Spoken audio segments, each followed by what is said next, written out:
Hey guys, welcome back to another video, and we are going to be doing our book of the month for July. And I know you're thinking, Amy, what the hell is wrong with you? We are only in the first week of July. Hell, uploading this I think is actually going to be the 3rd of July, so really freaking early. And yes, I'm fully aware of that, and I do have a reason for it. I actually finished this book last month, but I am carrying it over to use for this month because I'm not going to be having much reading time, or learning to speak time, apparently.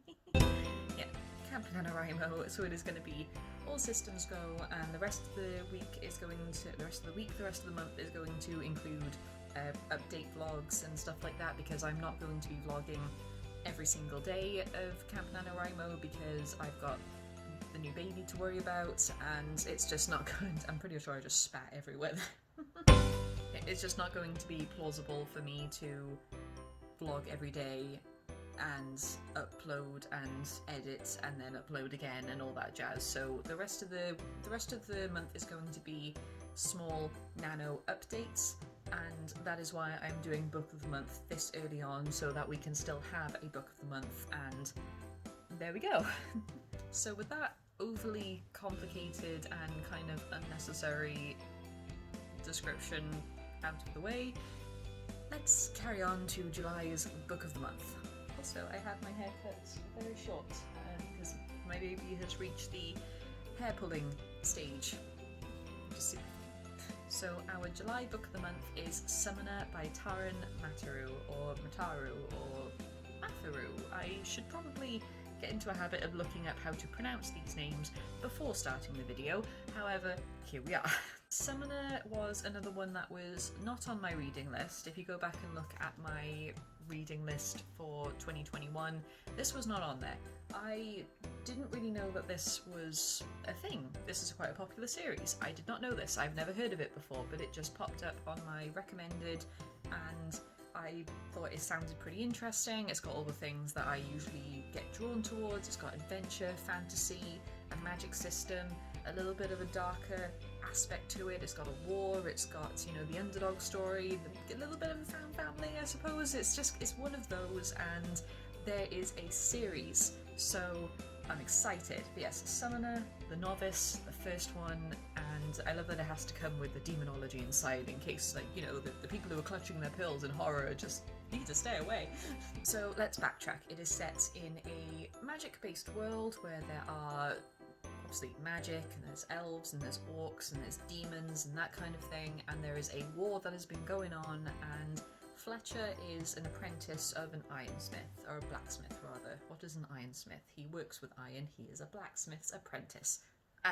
He is an underdog, he is an orphan, he was taken in by the blacksmith, he doesn't fit in with this small town, that, you know, that usual setup, and then he meets someone who manages to escape the war, and they have a summoner's book, and summoners are the people who summon demons to assist in battle.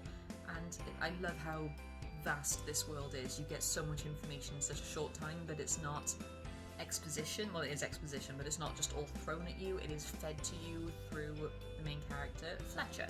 And he's a really good main character. He's on the younger side, but not too young. Like, he's just... And he's... I just love the way he's written, because he's not this, you know, pure soul that you just instantly feel sorry for, but likewise he's not this like rough and tumble street rat that you're like, ah, you cocky little shit, I like you. He's just a kid, an older kid. I say kid, he's probably like, you know, he's in his teens. He's in his teens, but I'm 28 now, so I'm going to call him a kid. You know, he has a little bit too much to drink every now and again. He gets into fights. He sometimes gets a little bit too big for his britches, but he also knows how to pick his fights, and he's just a very rounded character, and the development he goes through is just, I really like it, and I'm really looking forward to seeing where the rest of the series goes. As I said, the world building is huge. It's got a very specific magic system, which I like. There are a few bits and pieces that kind of get, I'm not going to say lost in translation.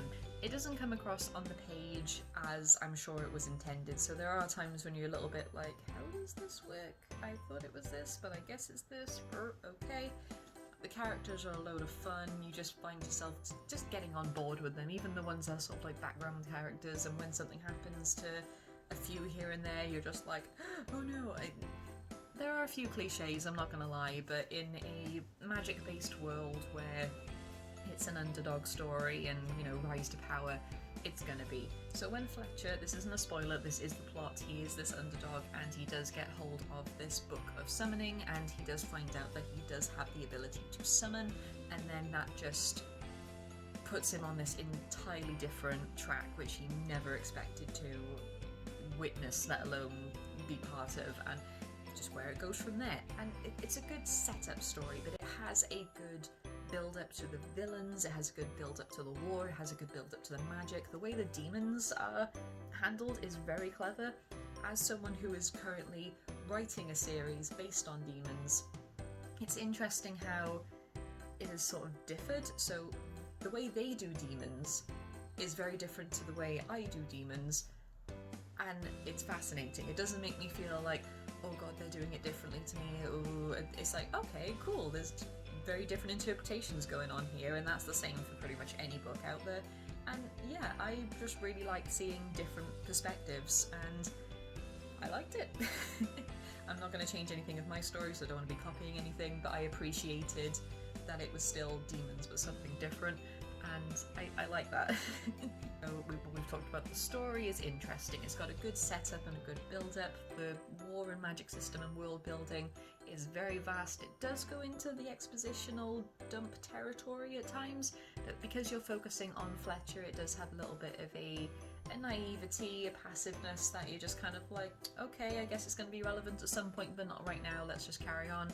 Characters are a load of fun, they're relatable, they feel very real, they have like their overly cocky sides, they have their reserved sides. Sometimes you're a little bit like, oh, you need to stop now, but I'm rooting for you, and other times you're just a little bit like, oh god, here we go again. But it's fun, it's a very fun book, and I really enjoyed it, and I'm looking forward to seeing where the rest of the series goes, although I don't see myself reading the rest of the series anytime soon, just because I've got so many books on at once, and it's a little bit like, yeah, I just really enjoyed this, and I'm very, very sorry, Taran, that I cannot pronounce your surname. I am very sorry about that.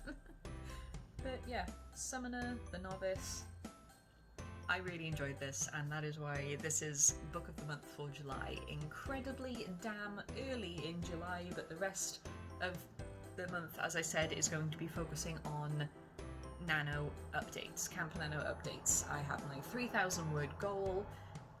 As of filming this right now, it is the 1st of July, and I have only written about 300 words, so we're off to a great start. But my baby had her vaccinations yesterday, and she is reacting to them very badly today, so it's one of those days. Yes, the Summoner, the Novice, just Summoner, the Novice.